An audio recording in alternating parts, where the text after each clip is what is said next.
ArsenalFanTV, DT, good to see you with a smile on your face. That was all right, wasn't it? That was that was enjoyable today, wasn't it? Yeah, it was all right. It was all right watching a game where you don't feel kind of pressure. And I think after that performance, we're going to win the quadruple, aren't we? Do you know what I mean? Going to take a leaf out of Ty's book and try and be positive. But you know what? I was sitting near him, right, and I told him, I said, listen, we've won 5-2 and it's raining. Yeah. And then he started slagging me off. I don't know what he's going to... He'll probably blame the rain why we didn't win 10-2. You know, but no, it was nice to, you know, come and here today and see a lot of people with their families and the children getting an opportunity to see. I'm here tomorrow with all of my kids. So, you know, it's a great chance for that to happen before the real start of the season begins for us. Do you know what I mean? But it was nice watching. A couple of standout players today. I thought Kolasinac. Oh, it's excellent. He looked very good. Reece Nelson, Superb. the youngster, looked really, really good as well. Yeah. I mean, it was some good performances out there. They looked pretty sharp. Yeah, when you look at their last performance out in Beijing. Yeah, which I heard you was having a go at them about. Yeah, because it wasn't so much the performance. I know that they're coming towards the end of a long tour. I just felt that it was wrong to go to China on top of Australia because I think it might have taken a bit more out on the players than we might know. But today they look good. They look fresh. And I thought Theo done all right in patches. Took his goals well, simple goals, but he looked a threat when running from deep with the ball. Kolasinac, as you said, very, very impressed with him. If he can produce them kind of performances in the Premiership, then that's what we've been missing down that left-hand side. Reece Nelson, superb. The boy's 17. Got to keep it grounded. You know what I mean? Because he's going to have some big tests. Can he go out, if needed, in big games? I think with him this season, he needs to play Europa League games. Whatever the League Cup's called now, them games, FA Cup. Maybe the odd Premier League game here and there. Just gradually bring him in. But the one thing I say about Reece Nelson, every single pass was finding a player. He wasn't... You see some players, we've had it for years with Theo, and even Ox, to an example, when they get in the wide positions, they can't cross. They just thrash the ball across. Every cross was picked out. He knew what he was doing. Whether it was high, low, didn't matter. And it's very encouraging from what I see. But... You know, I heard Claude say it earlier, Sonogo scored 4 in one of these, so let's not get carried away. Optimistic ahead in the new season? Not yet. Still think we need business to be done. We sorted out the striker position, in my opinion. I rate Lacazette highly, and I really think that the guy's going to bang an absolute bag full of goals in. Now, there's been a big debate going on, right? Lacazette, Lukaku, right, Morata, 3 strikers brought in. A lot of pressure on Lacazette. Who do you think will do the best out of the 3 this season? Well, the thing is, Lukaku's Premier League proven. Even though he's got the touch of a curb, you know, he's proven. So he's got the head start because he knows what's to deal with. But then on the flip side of that, maybe defenders might know a bit more about him. And the likes of Morata and Lacazette will be the unknown quantities.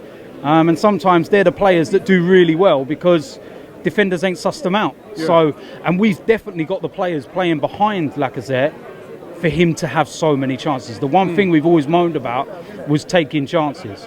So there might be a game where we only get 1 chance. We always miss that 1 chance. We've got a guy now that looks like he will take that 1 chance. So it's going to be an interesting season, that's for sure. One last thing I want to ask you, Alexis Sanchez. Now, you know, we don't know if he's staying, we don't know if he's going. He's staying. Right. Now, I was going to say, I know you've come out and said before he's staying. What makes you so sure? I mean, if City do come in with a big bid, we've seen in the past with Wenger, he said players are staying. Right? He said Van Persie was staying. He said Nasri was staying. Fabregas was staying. Adebayor. They all went. What makes you think in this case he's going to stay? And how vital is it that he does stay? Well, what people don't realise is that I've got Atten and Humber in my basement. So that's how I know he's staying. But no, seriously, he's like... I don't know. I'm not getting caught up in the whole saga of Wenger saying because we have been here. So you can understand why people are going, heard that one before. But there just seems to be a little something different in the way that he's talking about it. Like he's adamant. If Alexis was to go now, Wenger would make himself look like an absolute idiot. You know, there's a difference between saying we don't want to lose a player, we think he's going to stay, to he's staying. We've made, the way he said we have made a decision, says we as in him, the board and everyone else has looked at it and gone, right, We ain't sorted his contract. What do we do now? Do we let it run into the last year, or do we take the money? And it looks like everyone has turned around and gone, not taking the money. He's staying. And if we lose him... You think that's the right decision? Yeah, I do. Because if he stays, Alexis is the type of player that won't sulk.